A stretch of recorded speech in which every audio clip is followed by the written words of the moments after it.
Nah, selanjutnya kasus yang kedua adalah kalau sistem tadi, sistem LTIC itu mempunyai akar-akar karakteristik yang bernilai real, ya, tetapi antara akar satu dan akar yang lainnya nilainya sama besar, ya, atau sering disebut sebagai akar kembar, ya.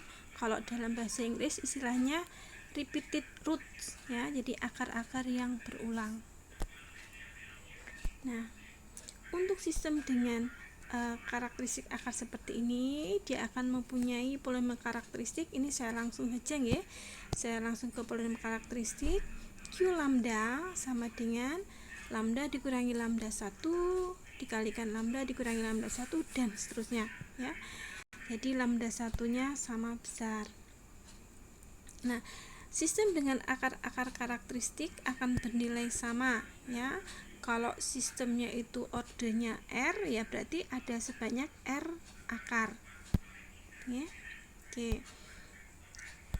Nah, untuk sistem-sistem seperti ini, ya, dia akan mempunyai mode karakteristik yang agak berbeda polanya dengan sistem dengan akar-akar yang bernilai real tetapi berbeda antara satu dengan yang lain.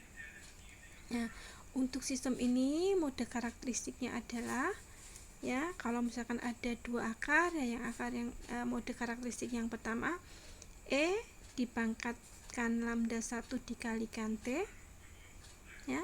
Kemudian mode karakteristik yang kedua E dikalikan T, di mana E-nya dipangkatkan lambda 1 dikalikan T, ya. Jadi E-nya sama dipangkatkan lambda 1 dikalikan T-nya. Tapi untuk membedakan mode karakteristik yang satu itu tidak dikalikan dengan T, mode karakteristik yang satunya dikalikan dengan T, ya. Jadi T E pangkat lambda 1 dikalikan T. Itu kalau hanya punya dua akar saja, ya, atau sistem order 2. Nah, sekarang kalau ordernya sampai R, maka mode karakteristiknya adalah, ya, E pangkat lambda 1 T, kemudian T E pangkat lambda 1 T, kemudian yang ketiga T kuadrat E pangkat lambda 1 T, ya. Kemudian mode yang keempat adalah T pangkat 3 E pangkat lambda 1 T dan seterusnya, ya. Sehingga membentuk pola T pangkat R-1 dikalikan E pangkat lambda 1 T. Dan zero input responnya sama, merupakan kombinasi linear dari mode karakteristik sistem, ya. Linear itu berarti ada prinsip homogeneity, ada prinsip additivity, ya. Oke, sehingga zero input respon sistem kita, ya, Y0 T sama dengan C1 E pangkat lambda 1 T ditambah T C2 E pangkat lambda 1 T, maaf ya, ini T-nya lambdanya sama, ya. Jadi ini harusnya lambda 1, ya. E pangkat lambda 1 T ditambah dan seterusnya sampai T pangkat R-1 C R E kalikan E pangkat lambda 1 T, ya. Jadi ini lambdanya sama, ya, lambda 1 semua. Oke. Jadi berarti nanti kita tinggal menentukan konstanta C di situ. Nah, untuk lebih memudahkan, ya, ini ada contoh soal, ya, suatu sistem linear time invariant continuous time dengan persamaan D kuadrat YT per DT kuadrat ditambah 6 DYT per DT, ya, ditambah 9 YT sama dengan 3 DFT per DT ditambah 5 FT, ya. Kemudian sistem ini mempunyai kondisi internal, jadi dia punya energi yang tersimpan dalam bentuk seperti ini.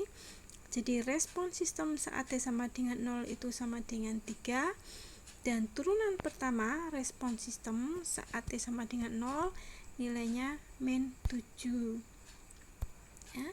Bagaimana kita menentukan respon masukan nolnya, ya?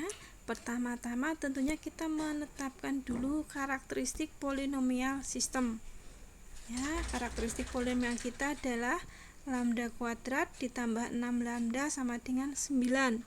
Yang kalau kita faktorkan ini sama dengan lambda plus 3 dikalikan lambda plus 3 atau lambda plus 3 kuadrat. Nah, dari sini kita tahu bahwa akar-akar karakteristiknya tentunya ada 2 karena ini adalah sistem order 2 namun nilainya sama, yaitu lambda 1 sama dengan min 3 dan lambda 2 sama dengan min 3 juga ya.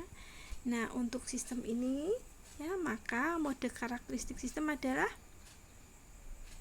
E pangkat min 3T ditambah T E pangkat min 3T ya. Nah, ini mode karakteristik sistemnya ya. Lalu zero input responnya seperti apa? Ya, kita tinggal jumlahkan saja ya.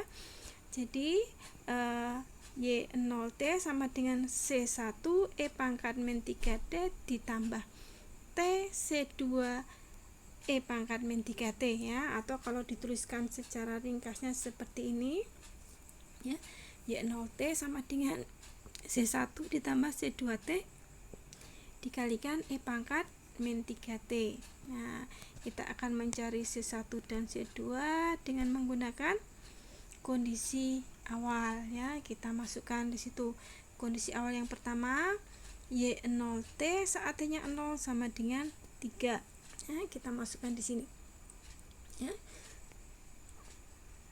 Oke, jadi Y0T nya sama dengan 3 gitu ya.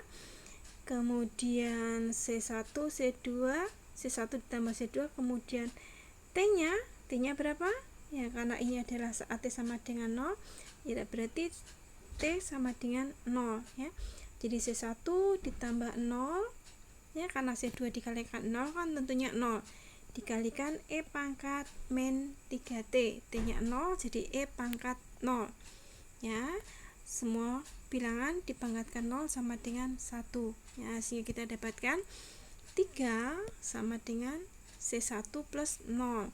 Jadi C1 nya langsung ketemu di sini, nilainya adalah 3.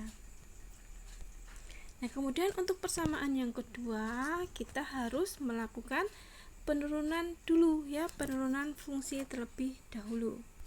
Ini adalah penurunan terhadap C1 E pangkat min 3T, dan yang ini adalah penurunan terhadap C2T E pangkat min 3T. Oke. Dan hasil turunan ini ya sesuai dengan kondisi awal sama dengan min 7. Nah, kita tinggal masukkan ya. Jadi turunan saat T-nya sama dengan 0, nilainya min 7. Kemudian kita masukkan di sini ya, E pangkat min 0 itu 1 sehingga kita dapatkan min 3C1. Kemudian yang di sebelah kanan, nah yang ini akan sama dengan 0 ya.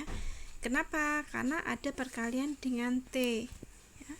T-nya 0 sehingga ini 0. Nah, sedangkan yang C2 E pangkat min 3T ini karena T-nya 0 maka E pangkat 0 itu 1, kita dapatkan C2 ya, sehingga kita dapatkan persamaan 3 sama dengan C1 untuk persamaan pertama, dan yang kedua min 7 sama dengan min 3C1 ditambah C2. Oke, kita tinggal masukkan ya persamaan 1 ke dalam persamaan 2 dan kita dapatkan C2 sama dengan 2, sehingga zero input responnya adalah 3 plus 2T dikalikan E pangkat min 3 gitu ya, atau kita juga boleh tuliskan 3 E pangkat min 3T ya ditambah 2T E pangkat min 3T.